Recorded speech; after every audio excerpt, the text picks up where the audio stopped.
জ্ঞানযোগে ভগবান শ্রীকৃষ্ণ অর্জুনকে বলছেন, দ্রব্যযজ্ঞস্তপযজ্ঞ যোগযজ্ঞস্তথা পরে শ্রদ্ধায় জ্ঞানযজ্ঞশ্চ যতয় সংশিতব্রতা। অর্থাৎ কঠোর ব্রত গ্রহণ করে কেউ কেউ দ্রব্য দানরূপ যজ্ঞ করেন, কেউ কেউ তপস্যারূপ যজ্ঞ করেন, কেউ কেউ অষ্টাঙ্গ যোগরূপ যজ্ঞ করেন এবং অন্য অনেকে দিব্যজ্ঞান লাভের জন্য বেদ অধ্যয়নরূপ যজ্ঞ করেন। এই সমস্ত যজ্ঞের নানা রকম শ্রেণীবিভাগ করা যেতে পারে। অনেক মানুষ আছেন যারা নানা রকম দান ধ্যান করার মাধ্যমে যজ্ঞ সম্পন্ন করেন। ভারতবর্ষে অনেক ধনী বণিক ও রাজপরিবারের মানুষ আছেন যারা ধর্মশালা, অন্নসত্র, অতিথিশালা, অনাথ আশ্রম, বিদ্যাপীঠ আদি নানা রকম দাতব্য সংস্থা প্রতিষ্ঠা করেন। অন্যান্য দেশেও হাসপাতাল, বৃদ্ধাশ্রম এবং এই ধরনের নানা রকম দাতব্য সংস্থা রয়েছে, যার উদ্দেশ্য হচ্ছে দুস্থ দরিদ্রদের বিনামূল্যে খাদ্য সামগ্রী দান করা, শিক্ষা দান করা ও চিকিৎসা করা। এই সমস্ত দানকর্মকে বলা হয় দ্রব্যময় যজ্ঞ।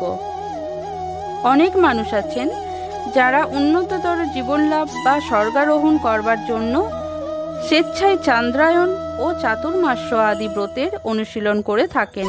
এই সমস্ত পন্থায় বিশেষ বিধিনিষেধের মাধ্যমে জীবনযাত্রাকে পরিচালিত করবার জন্য কঠোর ব্রত পালন করতে হয়। যেমন চাতুর্মাস্য ব্রত পালনকারী 4 মাস ক্ষৌরকার্য করেন না, বিশেষ কিছু দ্রব্য আহার করেন না, দিনে একবারের বেশি 2 বার আহার গ্রহণ করেন না, অথবা কখনো গৃহ পরিত্যাগ করে অন্যত্র যান না।